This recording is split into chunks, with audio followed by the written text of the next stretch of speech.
Hey guys, welcome back to K&G Finances. Yeah, welcome back to the channel today. We appreciate you guys for tuning in. You definitely could have been tuned in anywhere else, but you guys decided to sit in with us today. And today we're just going to be discussing a very important topic in today's society. You want to tell them what it is, babe? Yes, today we are going to show you how to properly calculate to make sure that you have enough life insurance to protect your family. Okay, and I know that that's not necessarily a very common topic to discuss, but it'll definitely be very useful for you and your family to utilize. So the tool that we're going to kind of go into and discuss that we use to help out different families, we sit down with families all across the nation, right? We sit down with them and explain to them, okay, you need to utilize what's called the DIME method. Right? Okay, so the DIME method is how you properly calculate how much life insurance you need. But before we get into all of that, we want you guys to go ahead and hit that subscribe button right at the bottom of your screen there, or wherever it may be. Hit that button and you'll have access to tons of content. Let's go ahead and just hop right back into it here, okay? I'm gonna have Kenzie explain what the letters in DIME stand for, okay? And then we'll go into a little bit on how you guys can properly utilize this method, all right? So go ahead and show them, babe. Alright, you guys, so let's get started. D stands for debt, okay? So this is very important to calculate your debt. Let's say, for example, you have $45,000 in debt, okay? The reason why it's so important to make sure you're calculating that is because God forbid something were to happen to you, and I'm sure all of you could agree, the last thing you want to do is leave your family behind with that debt. Exactly. Well, and just to elaborate a little bit on what she was saying there with the debt, so you definitely, don't want to just leave your family with that 45K because, like she said, God forbid something were to happen to you, that bill doesn't stop for paying off that debt. So if you don't have anything in place like life insurance to help your significant other get that taken care of, they're not only going to have to deal with the loss of their loved one, but also deal with the fact of how the bill's going to be paid now. So that's definitely something that you guys should take into consideration. All right, let's go to the next one. Alrighty, I stands for income. So when calculating your income, you want to multiply it by 10. So let's say, for example, you make $90,000 a year. You want to multiply that by 10.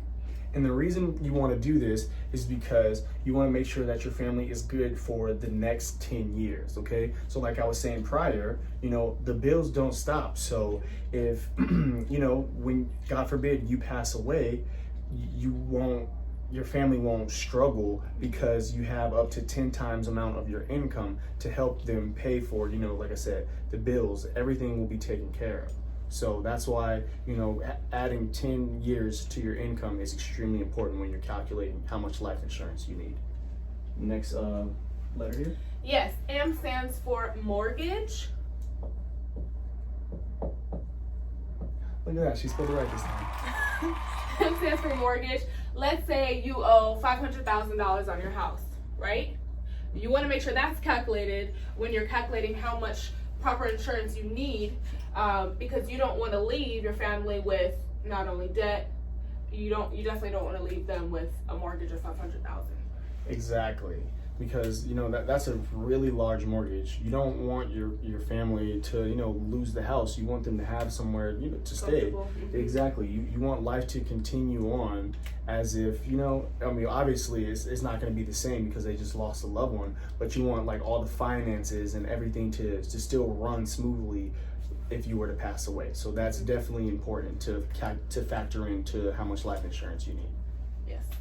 And lastly, E stands for education or extra expenses.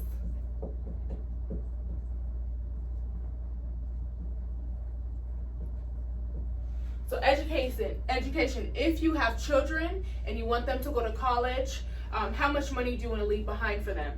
Or if you don't necessarily want any children, how much extra expenses do you want to leave behind for your family? So just like extra things, like for extra expenses, things come up throughout life, accidents, natural disasters. So things like that will definitely factoring that into how much life insurance you need, will definitely help your family in the long run.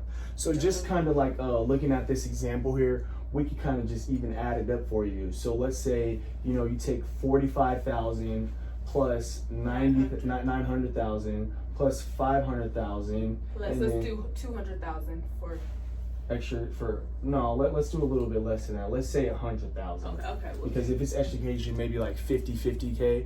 And so if we were to add that that's all definitely over $1 million. Yeah, I think that's somewhere looking about close to 1.5, maybe like 1.4. Yeah, go ahead and write that at the top, babe. So someone in this kind of range would be looking about 1.4 million in coverage. And now you may think like, dang, 1.4 million in coverage, that's a lot. Like, how will I be able to afford that? But honestly, if you really do your research, and in our future videos, we'll kind of discuss about how affordable life insurance can be for you. But definitely something that you want to take a look into, because it's affordable, especially when you're young and healthy. Having life insurance is very key because you can get locked in at a young age for very cheap. Okay, guys? So that's going to conclude our video today. Like we said, we just wanted to kind of hop on here briefly to give you guys another great, useful tip that you can use in your everyday life to kind of just see, like I said, how much kind of life insurance you would need in order to properly protect your family. Okay? Yeah. So thanks for tuning in today, guys, and enjoy the rest of your night. And see you next week. Yeah, we'll see you next week. Bye, guys.